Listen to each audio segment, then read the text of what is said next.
আরে বাবা অনেক তো হলো, ঝাল ঝাল ভর্তা, মাছ মাংস, পোলাও, বিরিয়ানি, কিমা, তো লাস্ট পাতে একটু মিষ্টি দেবেন না? তো যারা খাবে তারা তো সব ফ্যাকাসে হয়ে যাবে। নিন নিন, বানিয়ে ফেলুন, একদম সোজা। প্রথমেই 1 লিটার দুধ গরম করতে বসিয়ে দিন। যেই 1 ফুট ফুটে আসবে অল্প অল্প ভিনিগার দিয়ে খালি হেলাতে থাকবেন, ছানা কেটে বেরিয়ে আসবে। এবার এটাকে ছেঁকে নিয়ে ভালো জলে 3-4 বার ধুয়ে নিয়ে জলটাকে ঝরিয়ে ফেলুন। তারপরেই নাপিতদের মতন একদম হাতের তালু দিয়ে এমন রোগ দিয়ে ম্যাসেজ করুন যেন ছানা একদম দলা পাকিয়ে এরকম তাল হয়ে যায়। এবার গুলি হবে, সে আপনি ঢ্যাপল চুন্নি যেরকমই করুন, মাঝখানে যেন ফাটা না থাকে।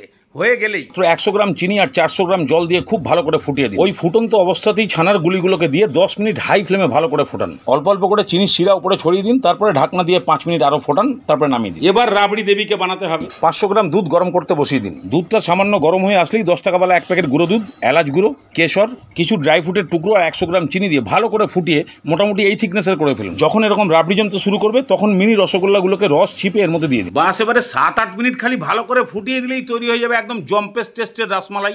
ওই দেখুন হাঁ করে কিরম বসে আছে চেটে পুটে খাবে বলে, খালি ভাবছে কখন ঢালবেন ওদের থালায়।